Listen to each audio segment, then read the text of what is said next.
ছোট্ট বন্ধুরা, তোমাদের জন্য আজকের আমি একটি ফুলদানি এঁকে দেখাচ্ছি স্টেপ বাই স্টেপ। তারপর তোমরা সেই ফুলদানিটাকে বারবার দেখো এবং প্র্যাকটিস করবে। প্রথমে ফুলদানিটা আঁকার জন্য ওপরের একটা দাগ দিলাম, দুদিক থেকে একটু নামিয়ে দিলাম, নামানোর পরে নিচে আর একটা দাগ দিলাম। এরপরে ফুলদানির দুদিকে একটু সুন্দর করে বাঁকিয়ে গলা করার জন্য দাগ দেওয়ার পরে নিচের দিকে নামাবো এবং এই যে দুদিকে যখন নিচের দিকে নামাচ্ছি আমরা মনে মনে এখানে একটা অদৃশ্য বৃত্তকে দেখব। অদৃশ্য বৃত্ত কেন বলছি?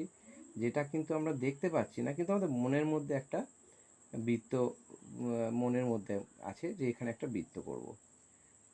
তাতে ফুলদানিটা খুব সুন্দর হবে, দুদিকে প্রায় সমান হবে। চেষ্টা করবে, যদি একবারে সমান না হয় সেটাকে আবার মুছে দিয়ে আবার করতে পারো। দু একবার চেষ্টা করলে দেখবে এসে যাচ্ছে। এইভাবে একটা ফুলদানি করলাম।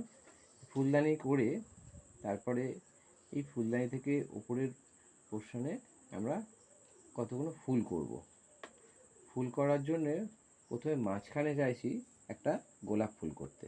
গোলাপ ফুল তো আমি আগে দেখিয়েছি, তোমাদের পেন্সিলেও দেখিয়েছি এবং কালারও দেখিয়েছি। তো প্রথমে আমি একটা একইভাবে বৃত্ত করে গোলাপ ফুল করব, একই নিয়মে মাঝখানে আসছে দুদিক থেকে নিচে, এই একইভাবে।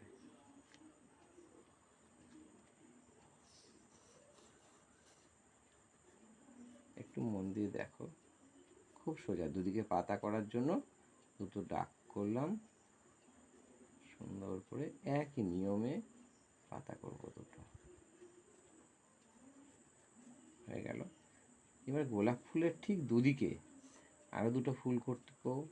এই ফুলটা করার জন্য মাঝখানে একটি পাপড়ি, আবার এদিকে একটা পাপড়ি, এখানে একটা পাপড়ি এবং মাঝখানে দুটো পাপড়ি দেওয়ার পরে এখানে একটা বৃত্ত দিয়ে দুদিকে নামিয়ে দেব। একইভাবে এদিকে আর একটা ফুল করব। দুদিকে যদি একই ধরনের ফুল থাকে দেখতে ভালো লাগবে। একইভাবে খুব সোজা, বারবার চেষ্টা করলে খুব সুন্দর লাগবে।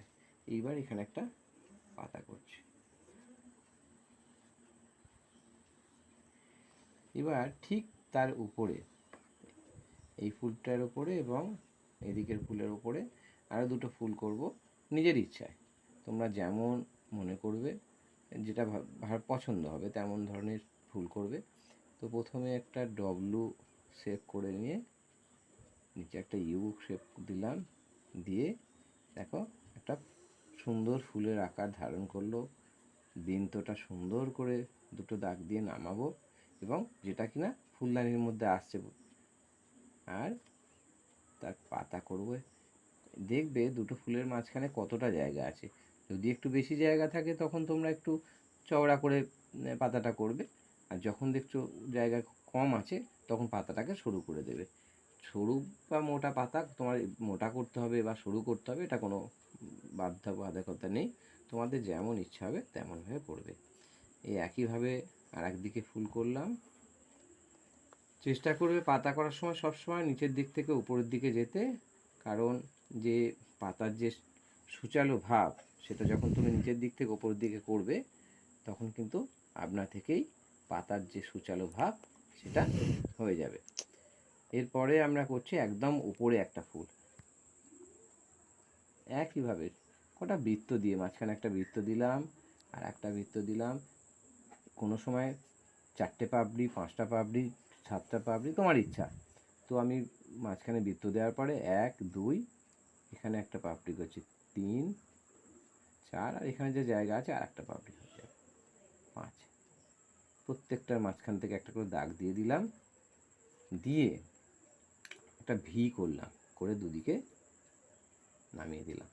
দেওয়ার পরে এই যে দেখো যা জায়গা আছে সেখানে একটা সুন্দর করে খুব বেশি না, একটু সরু করে পাতা হয়ে যাবে। একইভাবে মোটামুটি একটা সুন্দর ফুলের শেপ আসলো। এই পাতাটা করা হয়নি, এই পাতাটা করে দিলাম। দেখো মোটামুটি সুন্দর একটা ফুলদানির আকার নিয়েছে। এবার এই যে ফুলদানিটা করেছি, ফুলদানিটাকে একটু ডিজাইন করে দেবো নিজের ইচ্ছায়। তোমরা যেমন ইচ্ছা হয় কয়েকটা দাগ দিয়ে, দেখো দুটো দাগ দিলাম। রং করার সময় এগুলো বিভিন্ন রং করব, নিজের ইচ্ছায় রং করব, যেমন তোমাদের যেমন ইচ্ছা হয় রং করবে। তাতে দেখবে তোমাদের ছবিটা কত সুন্দর হয়েছে। আর আমরা তো কপি করব, কিন্তু এই যে নিজের ইচ্ছায় করা, এটা একটা হচ্ছে সৃষ্টি, নিজের সৃষ্টি।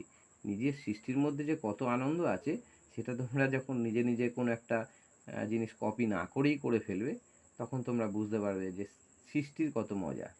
শিল্পীদের এই যে ছবি এত দাম, কেন দাম?